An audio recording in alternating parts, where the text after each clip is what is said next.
लग्नाची पेढी या मालिकेच्या आजच्या भागामध्ये आपण पाहणार आहोत. कृष्णा तिच्या कामामध्ये मग्न असते.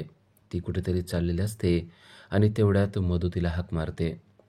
मधू म्हणते, कृष्णा काय ब्रेकफास्ट झाला की नाही? कृष्ण म्हणते, हो आपला सगळा आत्ताच फास्ट फास्ट झाला. पण तू काय करते? ते म्हणते, काही नाही. कृष्णाला एकदम आठवतं की मधूचा आपल्याला मेकअप करायचा आहे. ती म्हणते, हो अरे आपल्याला तुझा मेकअप करायचा आहे ना, चल चल चल आत्ताच्या आत्ता आपण तुझा मेकअप करूया. त्यावर मधू म्हणते, मेकअप तर करायचा आहे पण मला त्यावर काय घालावं ना तेच कळत नाही आहे. आपण जरा माझं जरा ड्रेस सेन्स कमी आहे, तू मला सांगशील का की काय घातलं पाहिजे? ती म्हणते, काही काळजी करू नको, आपल्याला ना ड्रेसमधलं एकदम भारी कळतं. तुझ्याकडे कोणते कोणते कपडे आहेत ना ते सगळे आपल्याला दाखव. आपण त्यातला कपडा शोधतो आणि बरोबर तुला सांगतो की कोणता कपडा घालायचं ते. मधूला तर हेच पाहिजे असतं आणि अगदी सिंधूने पण तेच म्हणलेलं असतं. मधू म्हणते, चल मग मी तुला माझे कपडे दाखवते आणि त्या कपड्यांपैकी कोणता कपडा मला चांगला दिसेल तो मला सांग. त्या दोघी बाहेर चाललेल्या असतात आणि तेवढ्यात ऋषभ येतो. ऋषभच्या पाठीमागं हातामध्ये एक गिफ्ट असतं पण ते मधू आणि कृष्णाला माहीत नसतं. कृष्णा म्हणते, काय भेटायला आलाय ना तू? रेश्माला भेटायला आलाय ना? तेव्हा ऋषभ म्हणतो, नाही ग असं काही नाही आहे, मी तुझ्यासाठीच आलो होतो. ते म्हणते, माझ्यासाठी? माझ्याकडं काय काम होतं तुझं? तो म्हणतो, आपल्याला बहीण नाही ना तर आपण तुला बहीण मानतो. हे ऐकल्यावर कृष्णाला खूपच आनंद होतो. ऋषभ तिला सांगतो की माझी बहीण आहे पण ती इथं नसते, ती अमेरिकेला असते. तेव्हा कृष्णा म्हणते, बरं झालं, आपल्याला बी भावड्या नव्हता, चल आजपासून तो आपला भावड्या. हे ऐकल्यावर ऋषभलाही आनंद होतो. ऋषभ म्हणतो, ठीक आहे, तर मग आता मी तुझ्यासाठी एक गिफ्ट आणलेलं आहे. आणि ऋषभ तिच्यापुढं ते गिफ्ट दाखवतो. गिफ्ट बघून कृष्णा लहान मुलासारखं उड्या मारू लागते. आपल्याला ना गिफ्ट खूप आवडतात, चला बघू याच्यामध्ये काय आहे, असं म्हणून कृष्णा ते गिफ्ट हातात घेते आणि भराभर ते काढून बघायला लागते. मधू तिच्याकडे एकटक पाहतच असते. कृष्णा मात्र भराभर त्या गिफ्टमध्ये काय असेल ते पाहत असते, तर आतमध्ये घड्याळ असतं. घड्याळ पाहून कृष्णाला खूपच आनंद होतो. यार, आत्तापर्यंत आपण कधीही नवीन घड्याळ वापरलेलं नव्हतं. आजपर्यंत आपल्याला जुनंच घड्याळ वापरावं लागायचं. जुनं खराब झालं की आपण परत दुसऱ्याचं चोरायचो आणि तेच वापरायचो. पण आज आपल्या भावाने आपल्याला नवीन घड्याळ गिफ्ट दिलं हे पाहून तिला खूपच आनंद होतो. राघव पाठीमागून या सर्व गोष्टी पाहत असतो. ते म्हणते, खरंच ऋषभ, तू ना आपला चांगलाच भाऊ आहेस, खरं भावड्याच आहेस. पण तो तुझा राघव आहे ना, तो काय तुझा भाऊ वाटत नाही. मला वाटते त्याला कुठून तरी उचलून आणलाय. तुझ्या आणि त्याच्या स्वभावात किती फरक आहे. तो कसा स्वीट स्वीट आहे आणि तो कसा आहे कडवट कडवट. आपल्याला ना तो माणूसच पटलेला नाहीये, असं मधू राघवबद्दल बोलत असते. ऋषभ म्हणतो की तोही चांगला आहे पण आता तुझ्या ते लक्षात येणार नाही. ते म्हणते, जे असेल ते असेल. ऋषभने अजून एक सांगितलंय की हे घड्याळ हातात घालायचं आणि ते अजिबात काढायचं नाही. राघव पाठीमागून कृष्णा काय बोलत असते ते सगळं ऐकत असतो. आता मधू कृष्णाला एका रूममध्ये घेऊन आलेले आहे. ती रूम खूप दिवस झालं बंद असते, त्यामुळे तिथं धूळ वगैरे झालेली असते. कृष्णा म्हणते, ही कसली रूम आहे? मधू म्हणते, ही स्टोअर रूम आहे आणि यामध्ये कपाट आहे, त्यामध्येच मी माझे कपडे ठेवते. कसं आहे ना, तिकडच्या कपाटामध्ये खूप कपडे झालेत आणि मला जे पाहिजे असतील ते कपडे मी इथे ठेवलेले असतात, त्यामुळं मी तुला इथे घेऊन आली आहे. चल मी तुला माझ्या कपाटातील कपडे दाखवते, असं म्हणून मधू कपाट उघडते आणि त्यातील काही साड्या, ड्रेस कृष्णाच्या समोर टाकते आणि म्हणते, यामधील कोणता ड्रेस किंवा साडी मला छान दिसेल ते सांगते का? कृष्णा लगेच बसते आणि एक एक ड्रेस पाहायला लागते आणि म्हणते, आपण यातून तुला ना एकदम भारी साडी किंवा ड्रेस काढून दाखवतो आणि त्यावर आपण तुझा असला भारी मेकअप करतो ना, सगळे बघतच राहायला पाहिजेत. मला वाटतं ही साडी बघ, तुला एकदम छान दिसेल आणि याच्यावर आपण तुझा असा मेकअप करतो ना, त्याला आय शेड वगैरे असे लावतो ना, तू मस्त बघत राहा. तू ना इतके खुश होशील, असा मेकअप आपण करून देतो. अशा प्रकारे कृष्णा मधूला सांगत असते. मधू ते शांतपणे ऐकत असते. पण मधूच्या डोक्यामध्ये वेगळाच प्लॅन चाललेला असतो. तेवढ्यात मधूला फोन येतो आणि मधू म्हणते, इथं मला रेंज येत नाही आहे, मी जरा बाहेर जाऊन बोलते. कृष्णा म्हणते, ठीक आहे. आणि कृष्णा एक एक साडी पाहत असते. कृष्णाला माहिती नसतं की मधूच्या डोक्यामध्ये काहीतरी वेगळं चाललेलं आहे. मधू फोनच्या बहाण्याने बाहेर येते आणि हळूच येऊन कडी लावून कुलूप लावून टाकते. मधू आता तिच्या रूममध्ये निघून जाते. कृष्णाला माहीत पण नाही आहे की मधूने तिला कोंडून टाकलेलं आहे आणि चावी घेऊन ती निघून आलेली आहे. आता मधूने शकुंतलाला फोन केलेला आहे. तुम्ही सांगितलेल्या प्लॅनप्रमाणे मी सर्व काही केलेलं आहे. आता तुमचा मोबाईल चालू करा आणि मी लिंक पाठवते, त्याला क्लिक करा, म्हणजे तुम्हाला कृष्णा काय करते ते ऑनलाईन समजणार आहे. शकुंतला दिलेल्या लिंकला क्लिक करते आणि तिला कृष्णा काय करत आहे ते आता समोर दिसत आहे. कृष्णा एक एक कपडा पाहत असते, पण आता कृष्णा मधूला हाक मारत असते, पण मधू मात्र कोठेच नाहीये हेही तिच्या लक्षात यायला लागलेलं आहे. कृष्णा घाबरून चाललेले असते. मधू म्हणते की आता काय करते आपण बघूया. आणि कृष्णा मोठमोठ्याने मधूला हाक मारत आहे.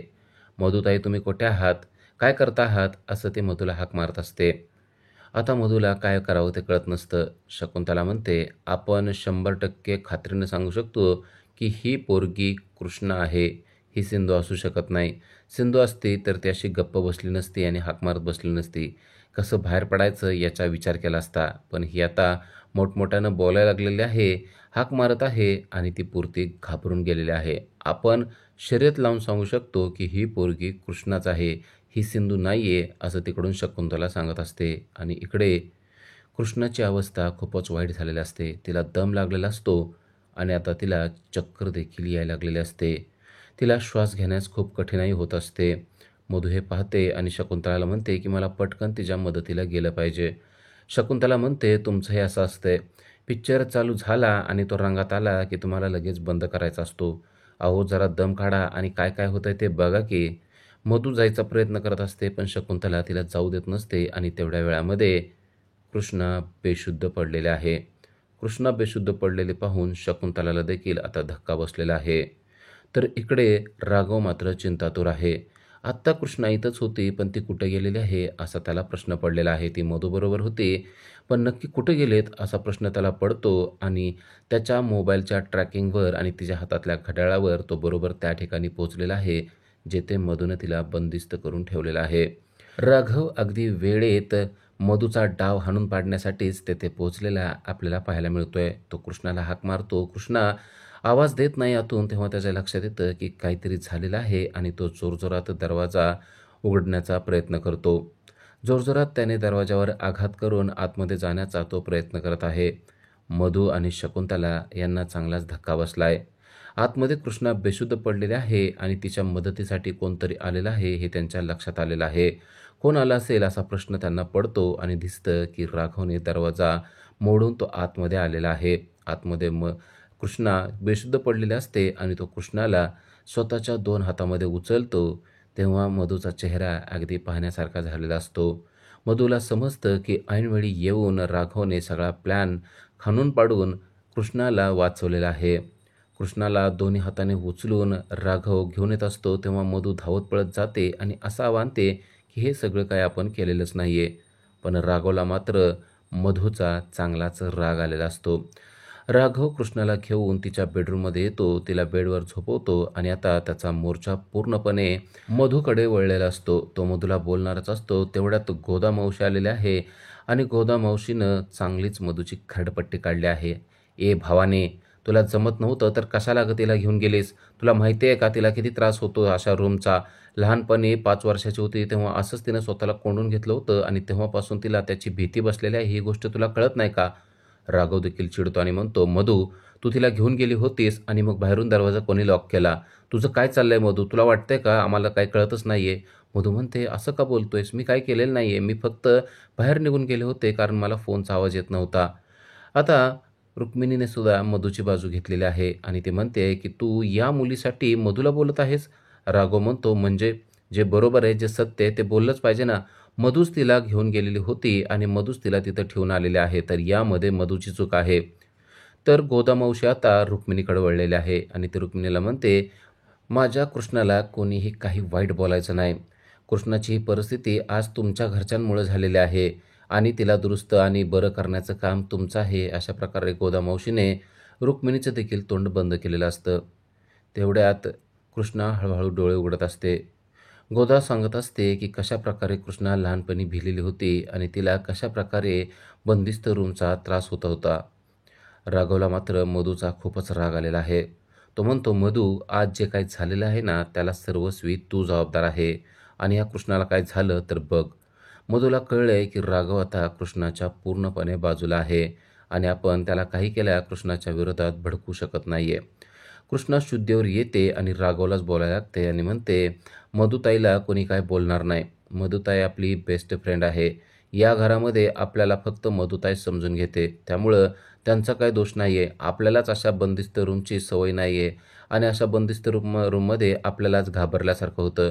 त्या बाहेर निघून गेल्या होत्या आणि तेव्हा मला खूप कसं तरी व्हायला लागलं आणि आपण बेशुद्ध पडलो होतो. आता राघवला काय बोलावं तेच कळत नाही, कारण इथं चक्क कृष्णानेच मधूची बाजू घेतलेली असते. तेव्हा राघव म्हणतो, ठीक आहे, आता तुला कसं वाटतंय? ती म्हणते, आता मला बरं वाटतंय. सर्वजण आपापल्या रूममध्ये निघून जातात. राघवला मात्र कृष्णाची खूपच काळजी वाटत असते. तो देखील कृष्णाच्या रूममधून निघून जातो. कृष्णा आता शांतपणे झोपी गेलेले असते. पण राघव पुन्हा एकदा कृष्णाकडे आलेला आहे.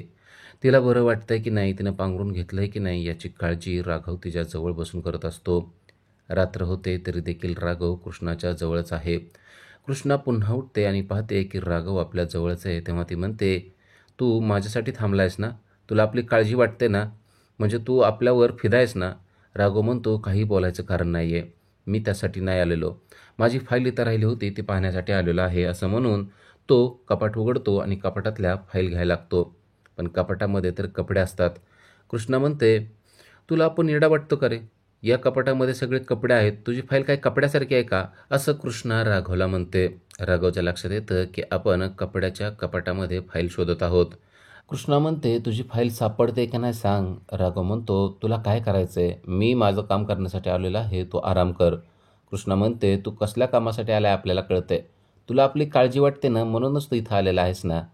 राघवला आता काय बोलावं ते कळत नसतं. कृष्णाने अगदी बरोबर राघवला पकडलेलं असतं. तो म्हणतो, असं काय नाही आहे, मी सांगितलं ना तुला, तुझी काळजी करण्याची मला काय गरज आहे आणि तुला जे काम सांगितलं आहे ना, ते काम करण्यासाठी इथं आणलं आहे, त्याच्यावर तू कॉन्सन्ट्रेट कर. बाकीच्या गोष्टीकडे तू लक्ष देऊ नको. कृष्णा बोलत असते तेवढ्यात राघवला फोन येतो आणि राघव उत्तर देत नाही आहे, म्हणून कृष्णा त्याचा फोन घेते आणि म्हणते, आपल्या प्रश्नाचं अगोदर उत्तर दे. राघव देत नसतो तेव्हा ती स्पीकरवर टाकते. तिकडून ऋषभ बोलत असतो आणि ऋषभ डायरेक्ट म्हणतो की तुझं काम मी केलेलं आहे. तू दिलेलं घड्याळ मी कृष्णाला देऊन टाकलेलं आहे. कृष्णाला समजतं की ते घड्याळ राघवनं द्यायला लावलेलं आहे. राघव काय बोलेल त्याच्या आतच ती राघवच्या तोंडावर हात ठेवते आणि म्हणते, अजून पुढचं बोल. आणि तिकडून ऋषभ बोलायला लागतो. ऋषभच्या लक्षात येत नाही की इकडे कृष्णाच्या हातामध्ये फोन आहे आणि तो म्हणतो, त्यामध्ये ट्रॅकरसुद्धा ऑन केलेला आहे, त्यामुळे कृष्णा कुठे जाईल ते सगळं तुला समजणार आहे. राघव काय खेळ खेळतोय हे आता कृष्णाला चांगलंच समजलेलं आहे. उद्याच्या भागामध्ये आपण पाहणार आहोत शकुंतला आणि मधू एकत्र आलेले आहेत. शकुंतला आणि मधू यांचा संवाद चाललेला आहे. शकुंतला मधूला म्हणते की ही पोरगी नक्की कोण आहे ते आपल्याला आता जवळ जाऊन बघणं गरजेचं आहे. हिचं पाळमुळं काढून आपल्याला बघणं गरजेचं आहे, असं शकुंतलाने मधूला म्हणलेलं आहे आणि त्याप्रमाणे शकुंतला कृष्णाला भेटण्यासाठी आलेले आहे. कृष्णा आणि शकुंतला यांच्यातला संवाद चालू आहे. कृष्णाला शकुंतला म्हणते की आपण खानदानी लोक आहोत आणि तू चोर आहे. तेव्हा मात्र कृष्णा गप्प बसत नाही. कृष्णा म्हणते, या कृष्णाचा कारभार नाही ढिल्ला आणि जो नडेल त्याच्यावर करणार हल्ला. तू कोणी असेल आपल्याला त्याने काय फरक पडत नाही, पण आपल्याशी सभ्यतेनं आणि नीट बोलायचं. तू खानदानी असेल काय असेल ते तुझं तुझ्याजवळ. अशा प्रकारे कृष्णाने शकुंतलाची चांगलीच फिरकी घेतलेली आपल्याला पाहायला मिळते. शकुंतला म्हणते, असल्या चोरट्या लोकांना मला खरं तर बोलायची पण इच्छा नाही आहे. त्यावर कृष्णा म्हणते, बोलायची इच्छा नाही तर इथून तडक निघायचं. आपल्यासमोर उभारायचं सुद्धा नाही. आपला एकदा जर का राग डोक्यात गेला तर आपण काय करतो हे आपल्याला देखील कळत नसतं. शकुंतलाची चांगलीच फजिती कृष्णानं केलेली आपल्याला पाहायला मिळते. कृष्णाच्या या प्रश्नाचं उत्तर आता शकुंतला कसे देईल आणि दोघींमधील जुगलबंदी काय होईल ते आपल्याला पुढील भागामध्येच पाहता येणार आहे. अशाच अपडेटसाठी आजच आमच्या चॅनलला सबस्क्राईब करा. थँक्यू.